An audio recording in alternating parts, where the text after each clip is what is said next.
Chapter 22. As soon as you trust yourself, you will know how to live. Johann Wolfgang von Goethe, German writer and statesman. I slept late the next morning, and when I awoke to bright sunshine, I darted from my bed. Why was it so quiet in here? Had Fritz overslept too?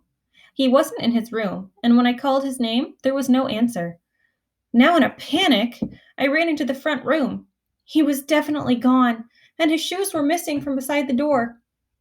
My first thought was that he had gone over to the Welcome Building on his own, but I hoped that wasn't the case. We had agreed that it was always safer for the two of us to go there together.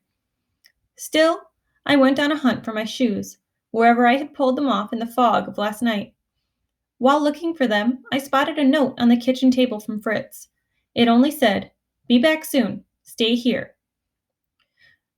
There was no word about where he had gone, or why, or how long he would be gone, other than "soon," which was useless. Was it something dangerous? Was that why he chose to go alone? To keep me safe? Because if so, then how could I be sure he would be back soon? Or even that he would come back at all? With my heart threatening to pound out of my chest, I began pacing the floor. He said nothing last night about errands. Claudia had broken off their relationship, so he wasn't sneaking out to spend time with her. Or at least, I thought the relationship was over. If she wanted him back, I knew he'd agree to it in an instant. He talked about her all the time while we were digging, but our conversations, always about her, ended with him knowing they would never be together. Claudia was fiercely loyal to her father, and her father was no less loyal to the GDR. He wouldn't trust Fritz within a kilometer of her. Finally, I gave up pacing, not because my anxiety was any better, but because I suspected whoever was on the other end of the hidden microphones might somehow figure out I was pacing and wonder why. We had dishes in the sink that hadn't been done in days. I washed those up and then swept the floor of all the dirt we had tracked in. Slowly, I became absorbed in that work, because even if I didn't know what was happening with Fritz, at least I was doing something. I went to make my bed, but realized the sheets were filthy from the dirt that came in on my hair and clothes at night. It didn't seem right to make up an unclean bed, but I didn't feel like washing the sheets, and hanging them to dry either. A quick glance at Fritz's bed showed this was even worse than mine, and I left them both unmade. It was only then that I slowed down that I realized how hungry I was. I'd missed supper last night, and the sandwiches I made for Fritz and me at lunch got thinner every day. Fritz hadn't told me how much money Mama sent in her last letter, but he felt like we ought to save whatever was left for tunneling supplies rather than groceries. The more I went through our empty cupboards, the more I disagreed. We needed food. Mama kept a cookie jar on top of the refrigerator. I never went into it because, as far as I could tell, it never held cookies or sweets of any kind. But our food supplies were getting low. If she had stashed anything in there, I wanted it. I opened the cookie jar and immediately all my hopes deflated. It was empty, of food anyway. An old envelope was at the bottom, though, and I pulled it out, then caught my breath in my throat. It was a letter from Papa. The stamp dated it to September 1961, about the time the wall replaced the barbed wire fence. I pulled out his letter, which began, "To my dear family," but every line after that was blacked out with a thick black marker. Every single line. No wonder Papa never wrote to us. There was no point.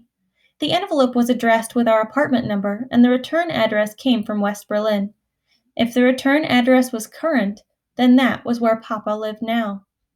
And maybe his letters were blacked out, but if I wrote him, would my words be blacked out too? I couldn't see anything wrong with a daughter writing to her father in the West. No matter who the father was, and no matter what the daughter really wanted, it should be okay. Well, that last part wasn't true. I had to be careful. The letter I wrote to my father was simple. I said nothing more than absolutely had to be written and weighed each word carefully, just in case the Stasi intercepted it. Papa, I hope all is well with you. We are all fine, though Mama is out of the city to take care of Oma Gertrude's broken leg. Could you please send some money to help us plant a garden? Fritz is looking for work, and we need a little extra. Love, Gerda.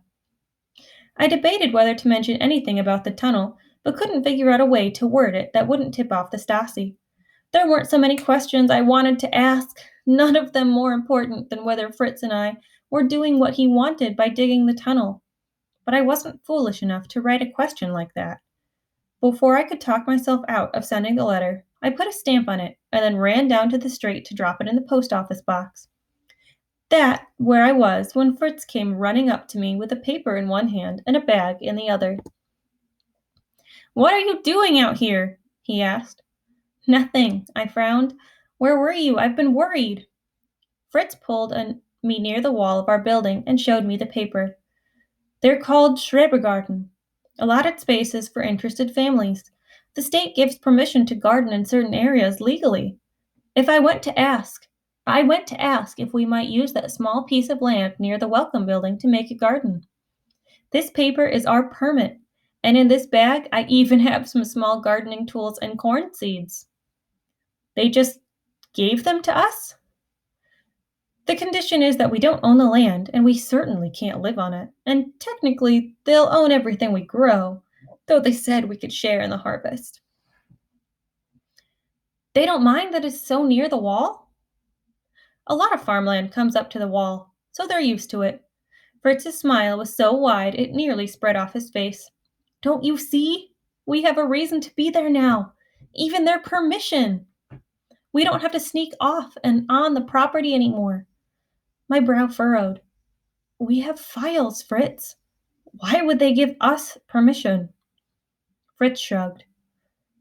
"The Stasi keep files. Maybe the architectural office doesn't know about them." He showed me the paper again.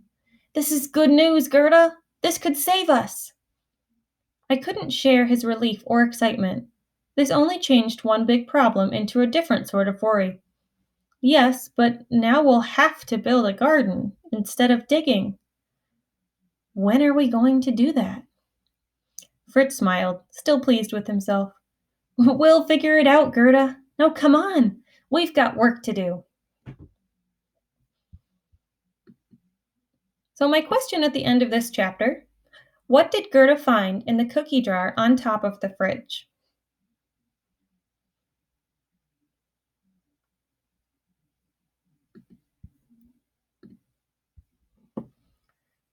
Chapter 23. A steady drop will carve the stone. German proverb.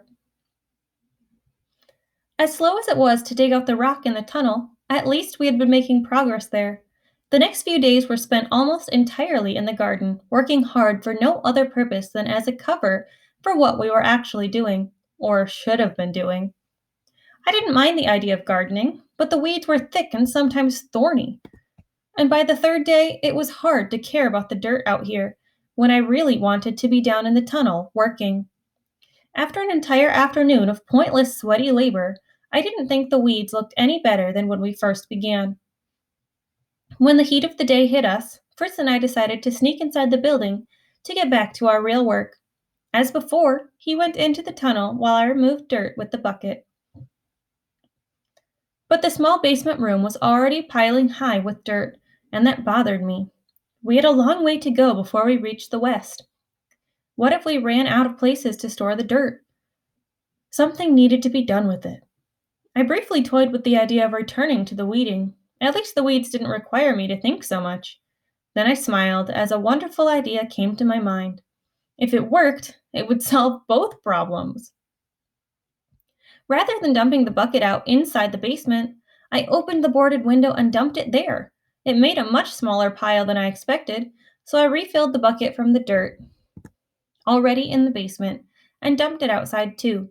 Another 5 or 6 loads of dirt. I climbed outside and then used the small hand rake from the state to spread the dirt around. It went down smooth and dark and covered up every single weed beneath it. I didn't need to pull weeds. I could just cover them up. Sure, our vegetable seeds wouldn't grow very well once they hit the hard ground a few centimeters down, but I didn't care about that. I didn't plan to be there long. With renewed energy, I began emptying dirt from the basement.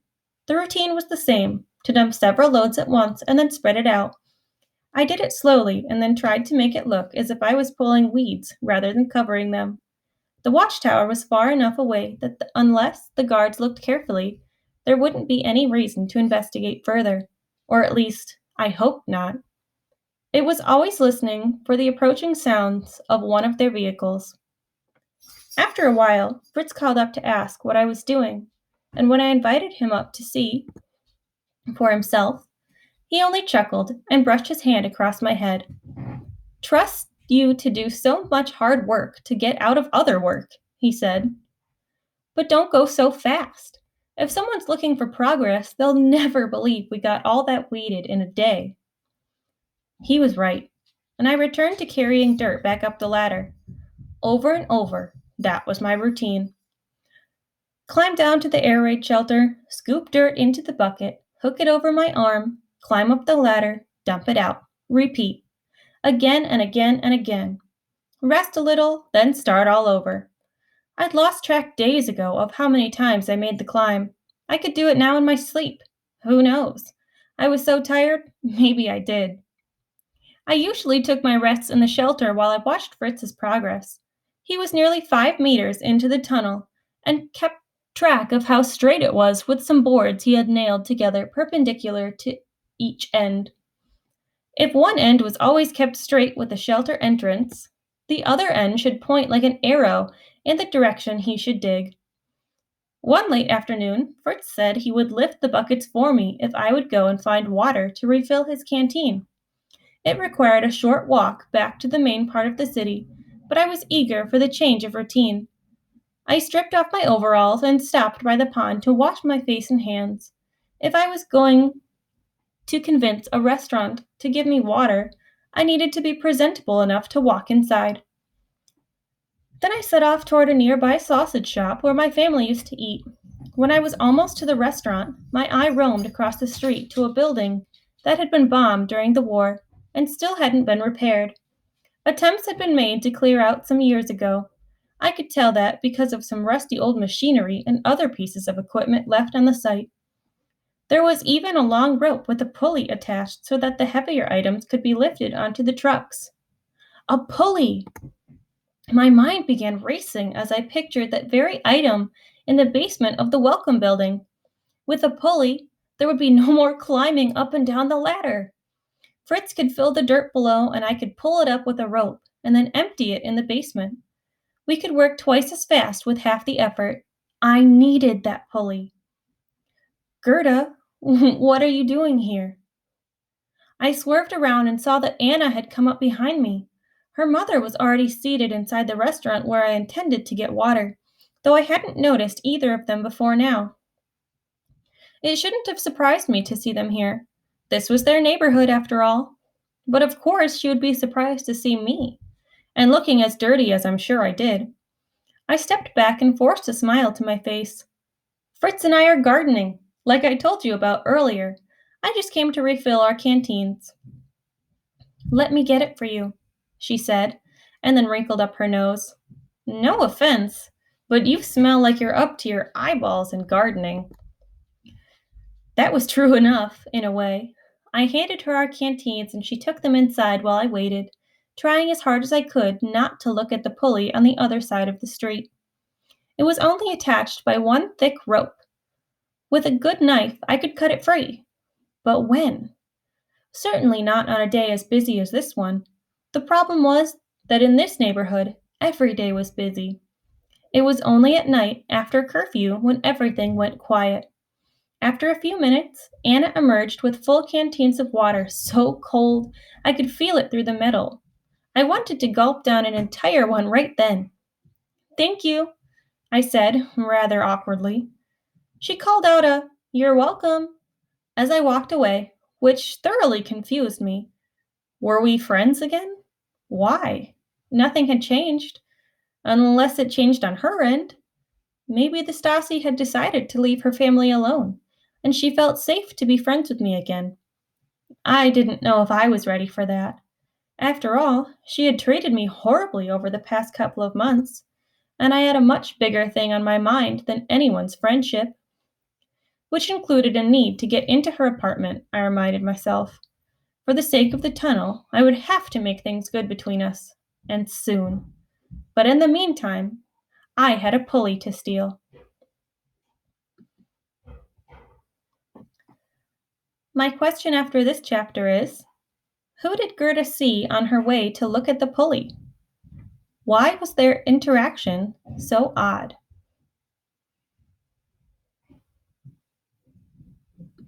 Please make sure to fill out your Google form for chapters 22 and 23.